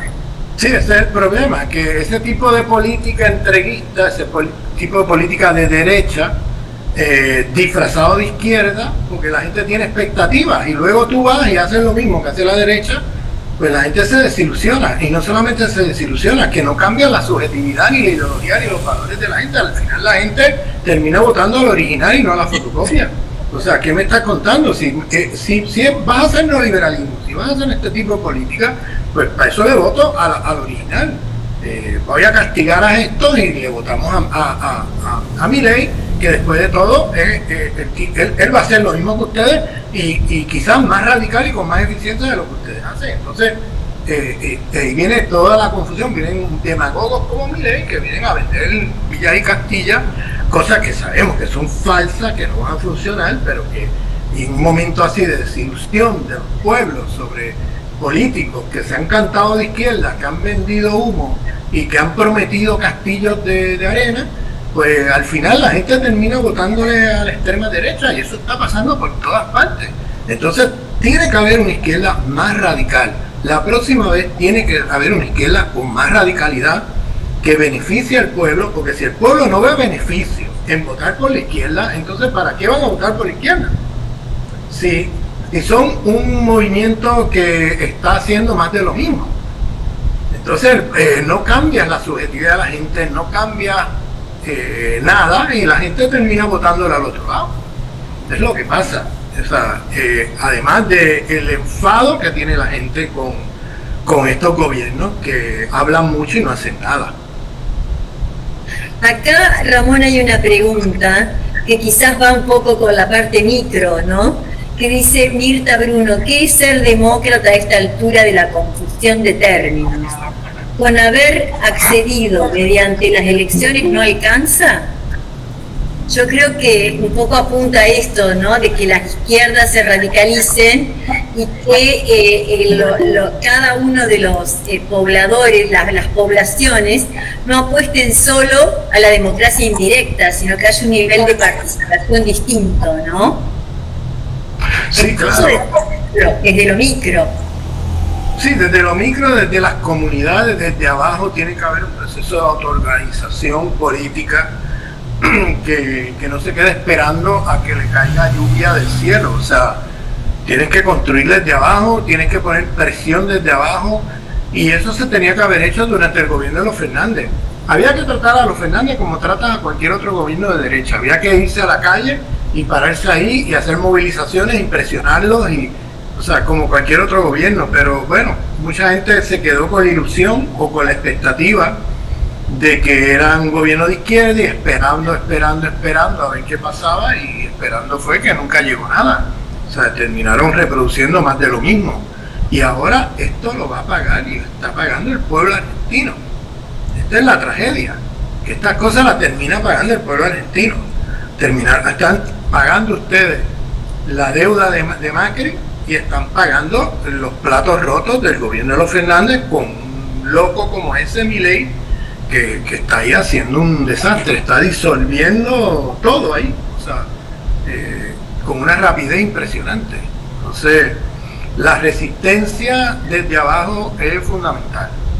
Sí. Bien, Edgar. Sí, buenas tardes, buenas noches por acá también.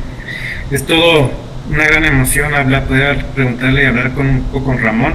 Yo soy de una comunidad indígena aquí de Michoacán, México, de la Purépecha, y hay ciertas cosas que a mí me están llamando mucho la atención. En primer lugar, me parece que sí está muy bien asentado, que las nociones ya marxistas, liberales, no dan el ancho para la interpretación o para la praxis en la vida comunitaria.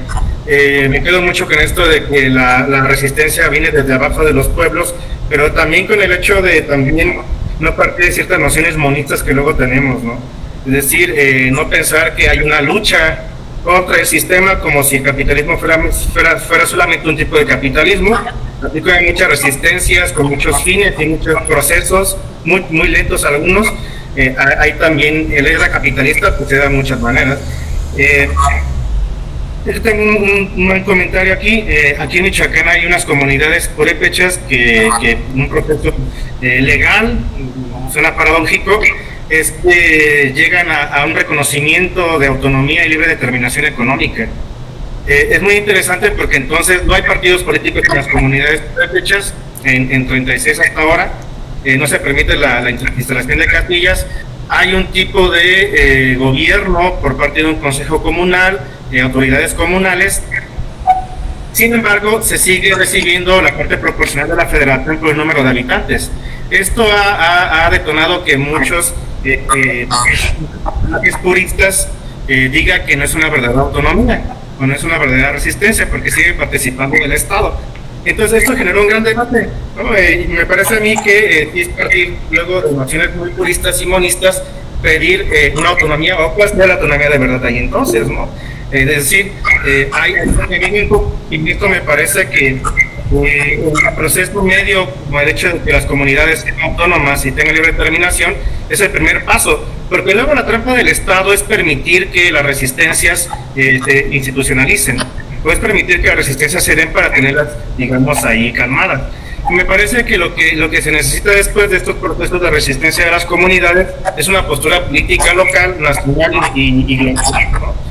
Entonces, en ese sentido, creo que sí la parte de que las comunidades originarias, pero también los grupos de resistencia en las urbes, ¿no? en las ciudades, es el punto de partida para la resistencia global, me parece muy acertado, pero sí me parece también que habría que partir esta descolonización o decolonización interna, ¿no? Como decían, esto de no partir de ciertos egos, no partir de cierto tipo de... Esto que luego el marxismo ha implantado muy bien, que se le llama vanguardia proletaria, donde pensamos que hay un grupúsculo que va a dirigir a la revolución, sino más bien partir del hecho de que, como bien lo dicen, somos una comuna, una comunidad, por eso quizá hace mucho con las comunidades esto, y también después de la decolonización interna viene una descolonización ya local en los pueblos, en las comunidades, en los grupos, en los partidos, en los colectivos, para ver el enemigo común que tiene muchas máscaras, muchas de ellas amigables. Muchas gracias.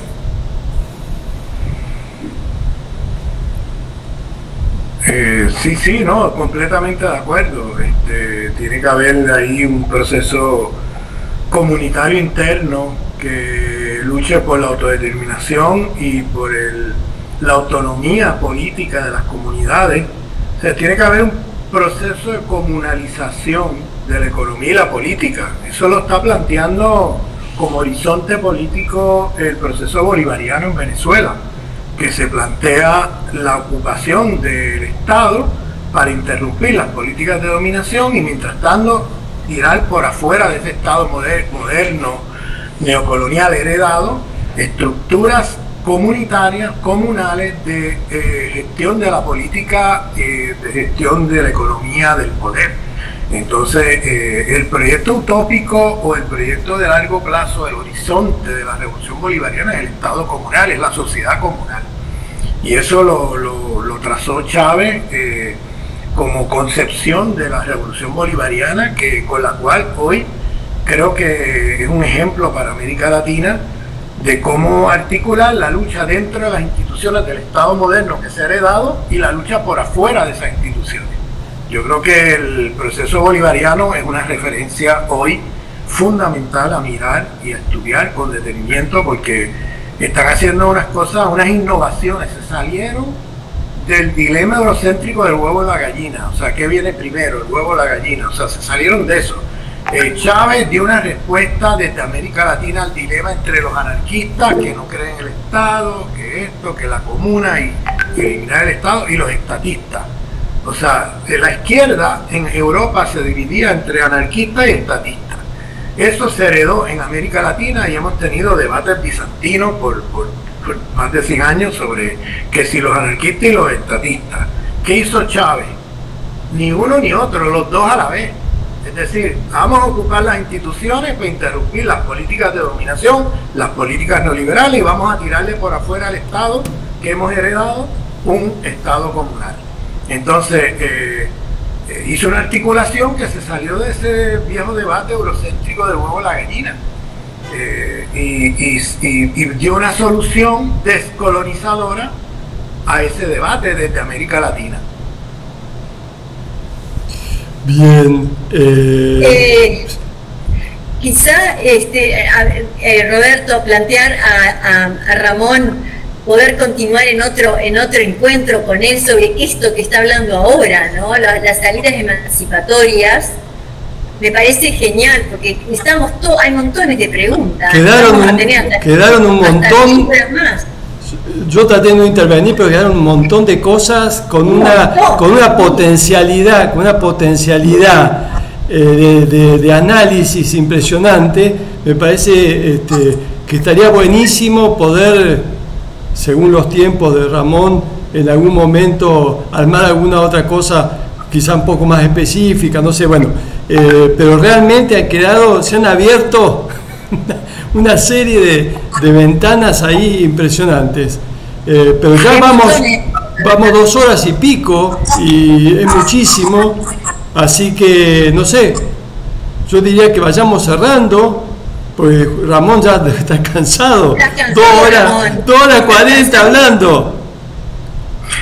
Bueno, si ustedes quieren podemos retomarlo en otra ocasión con mucho gusto, me avisan y volvemos a reunirnos.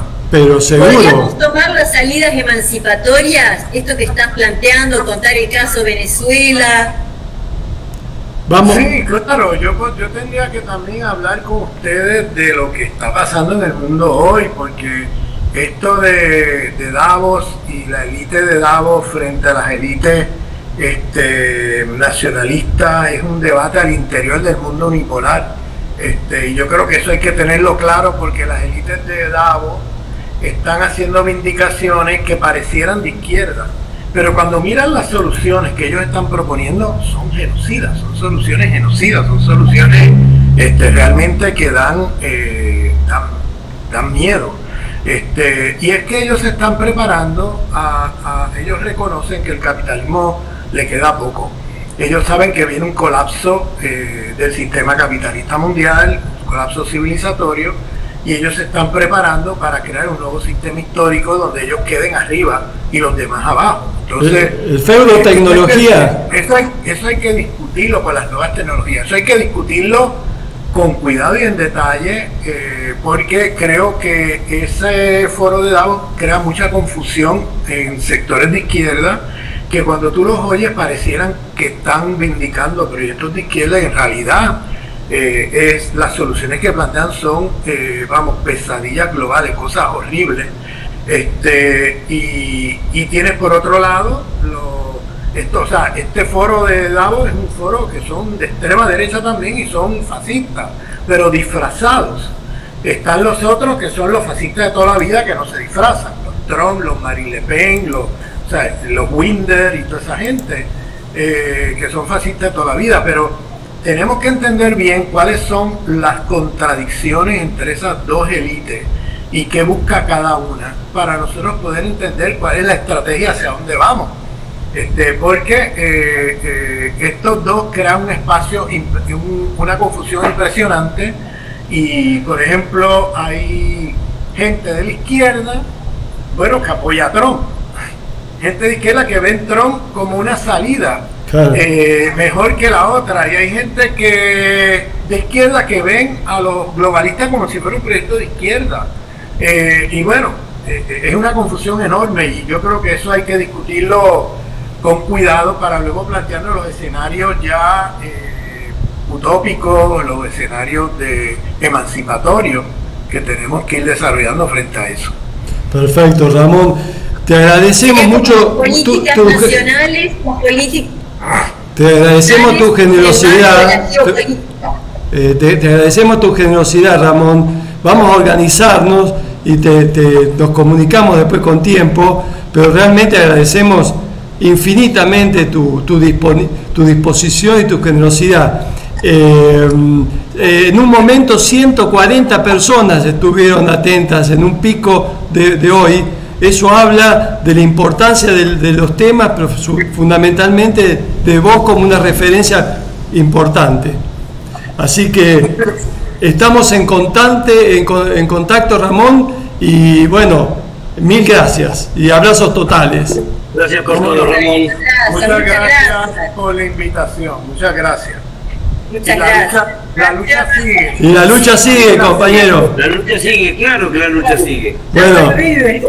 Bueno, a todos, La lucha sigue. a todos, gracias por la participación, por estar juntos. Nos vemos, está grabado esto, así que lo podemos ver después. Saludos cordiales y un abrazo para todos, y especialmente para Ramón. Para todos. Hasta luego. Hasta luego. Gracias, Ramón. Chao. Gracias, Ramón. Gracias a todos. Buenas noches. Gracias, Venezuela. Gracias. Buenas noches.